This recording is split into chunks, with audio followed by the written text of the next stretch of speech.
People often ask me where to buy yerba mate and recommendations, and I'd suggest going to supporting a local store or a small business if possible. However, if you're living somewhere where you can't, like I once was, and they just don't offer the yerba that you want, check out Pampa Direct. They have the largest supply of yerba mate that I've seen, and I've learned and tried so many from them before that I've never seen anywhere else. But not only yerba, they also have dulce de leche, alfajores, shirts like jerseys, games and snacks like chocolinas, which is one of my wife's favorite cookies. And I found some really great recommendations on there for beginners, such as Don Eregi, which is something I learned about by just trying different stuff there. And also some of my personal favorites, which is Pipore and Aguantadora Despalada.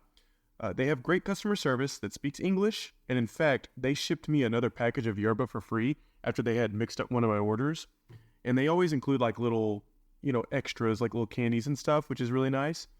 And they ship anywhere in the world, and they offer free shipping here in the U.S. with an order of $50 or more. That may change depending on your country. And as a sponsor of the show, they offer 10% off on your first order with the code POWER. Go to yerbamatepower.com/pampa to place an order. Again, that's yerbamatepower.com/pampa. P-A-M-P-A. Pampa. Thanks. Welcome to the Yerba Power Podcast, where we share the power of yerba mate with the world. Introducing your host, Devin. Welcome, ladies and gentlemen, to the Yerba Power Podcast. My name is Devin. If this is your first time joining us, welcome. Everybody's welcome here into the circle. This is where the way you share yerba mate. It's in community, so I'm glad you're here. Thank you for joining me.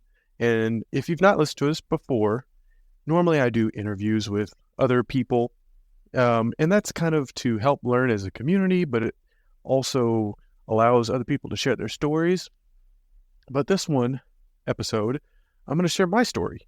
And it actually is something that I've not talked about before, and kind of that it's come up recently. This gives me an opportunity because as I'm recording this is September 19th. It's Hispanic Heritage Month, which, not to get into politics or anything about that, but that my wife is from Argentina. And now that my children, which we are raising bilingual, that we speak Spanish to them in the house, their heritage is Hispanic, and I want to embrace that through them and teach them about their Hispanic heritage through their mom, through that side of their family, and it's important to us. And so, with that being said, I'm going to talk about Bolivia and how that is different than Argentina and the yerba mate culture there, and also the travel and trip that we took with our family to Bolivia and some of the things that I found out about there and yerba mate scene and kind of how that is. So if just for reference, I did 2 episodes, episode 14 and 15 with my brother-in-law who is living in Cochabamba, Bolivia. 14 is in English, 15 is in Spanish, just FYI. We were down there in Bolivia. The first time I went with just my wife before the kids was over 10 years ago. And then we recently went last November, so almost a year ago, to Bolivia to visit her family because you guys don't know this, but now you do, or now I'm telling you, is that she was born in Cochabamba, Bolivia, but grew up in Argentina, in Tucumán. And there's some things that, without sharing, all of her story, but there's a lot of differences there and culturally and things, and that I'll briefly talk about. But mate in Bolivia is different than in the sense of when someone says mate in Bolivia, that's really referring kind of to tea in general, or a mixture, a tea blend, I guess you could say. And my brother-in-law talked about this in one of the episodes, but just to dive a little bit deeper. So people are familiar with tea culture there. Coffee's not really that big. It's tea, so that they blend for the coca leaf. And just, without going too far down the rabbit hole there, but the coca leaf is grown in Bolivia. Yes, it's the same leaf that's used to make cocaine, but that's after it's been processed with so many poisons and everything else that the leaf itself grows naturally and legally there. And people actually chew that leaf because it helps with altitude sickness and other kind of stimulants that are similar to, I guess, like tobacco. And people make a mate de coca, which means basically a coca leaf tea. I've actually drunk it. Doesn't, make you hallucinate or anything. It just helps with altitude sickness. It's crushed up in a little tea packet or tea bag. And there's also mate de, whatever. So basically like mate de manzanilla, which is like I forgot what manzanilla is like. It's like the tea you take for bed, like chamomile, I think it is. Yeah, chamomile. And so different blends of tea like that, mate de canela, cinnamon tea, basically. So when they talk about mate in Bolivia, that's what they're talking about, not yerba mate. However, now with the economic situation in Argentina, people are selling more Argentine products in Bolivia, yerba mate being one of those.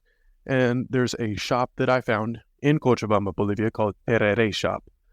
And, of course, they sell a lot of tereré, meaning different blends of the yerba mate that is better suited for cold water, because that's usually the way you prepare tereré, with like either juices or cold water, mint. They did have some other blends. In fact, Bolivia is now apparently producing its own yerba mate. They had one of their famous tea makers in Bolivia is Windsor. They apparently made their own blend, one that I've tried. I'm not sure where they got the yerba mate leaves because they typically don't grow in Bolivia as far as I know. The actual yerba mates and processed are grown there. However, there is an Amazon region up in the north that connects with Brazil, but as far as I know, yerba mate is not actually grown in Bolivia.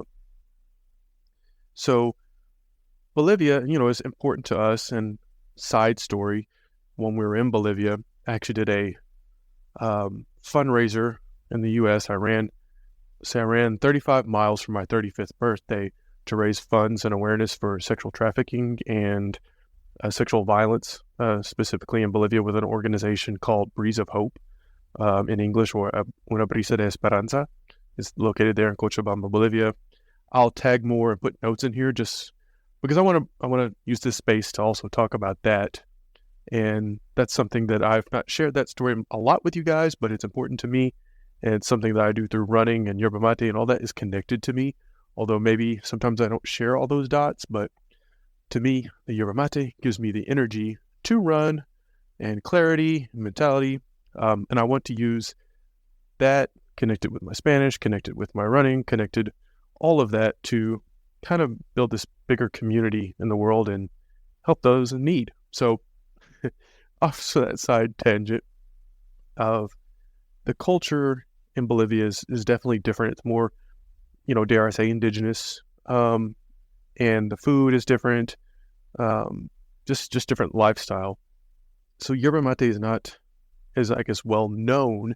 However, it existed there. And so I was able to see that at the Tereré Shop, which is just one of the places. I know there's a couple other accounts that I do follow that I'll have to tag in here as well, that I know some people there in Bolivia that post about yerba mate. So shout out to mis bolivianos ahí.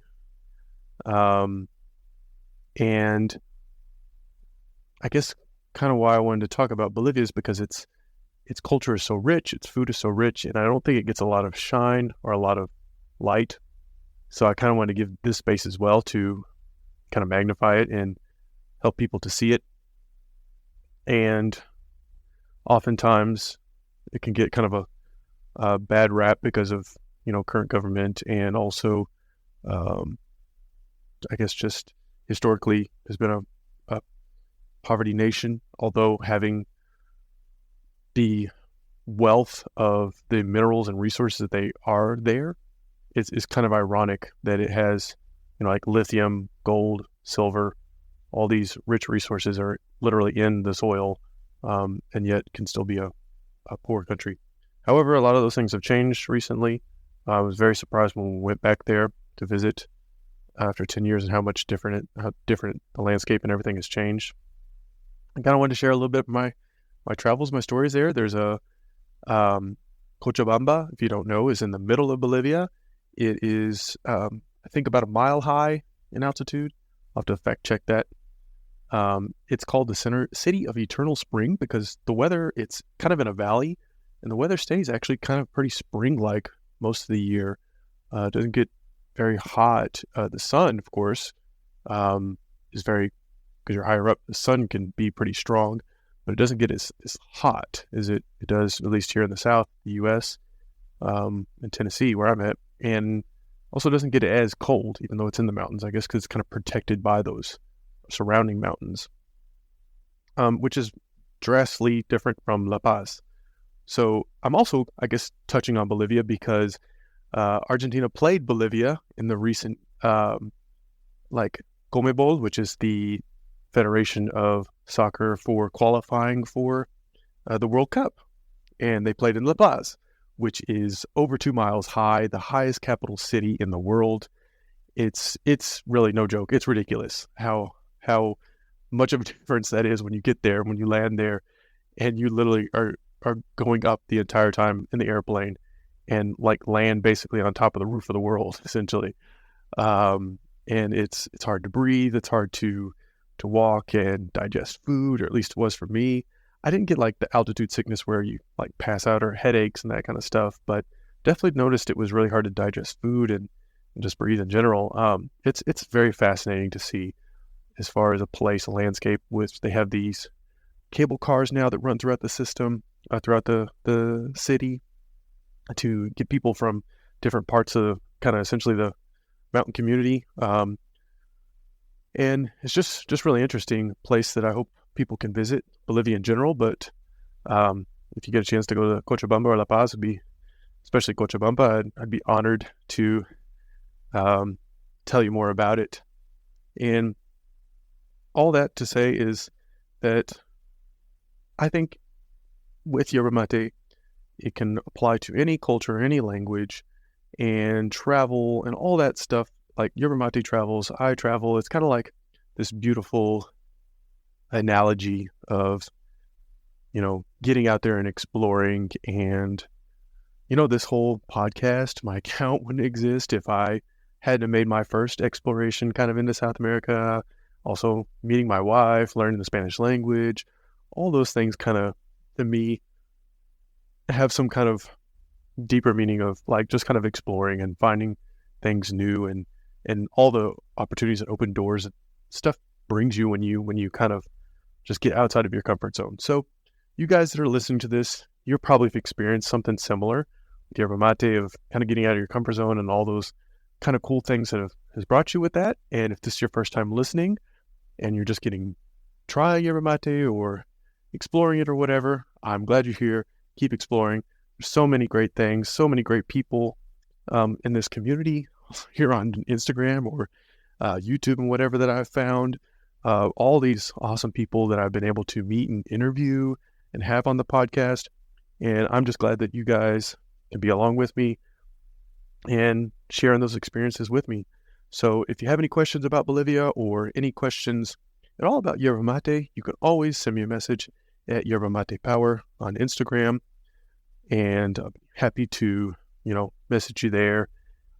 Also, if you want to check out YouTube, I've been posting more YouTube videos lately because I realize there's not really a lot of information or stuff out there about it, especially on YouTube. There'll be a couple random videos talking about it. There's a couple big name accounts, Circle of Drink, Yerba Mate Lab, that are really doing a lot of things. But other than that, there's really not much out there. A couple things with how to drink it.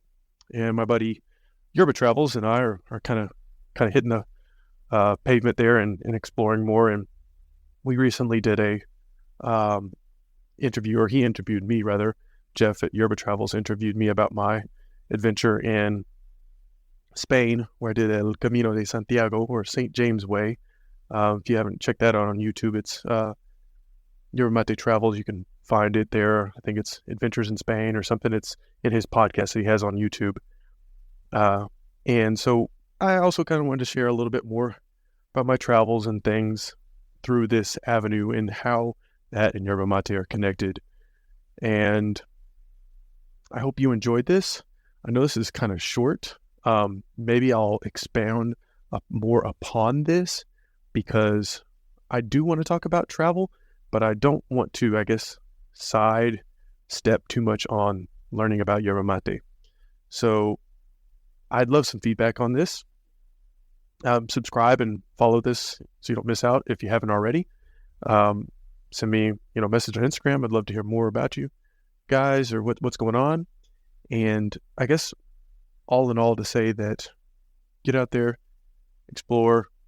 There's this one quote that I learned when I was kind of backpacking in Costa Rica, went over to Panama.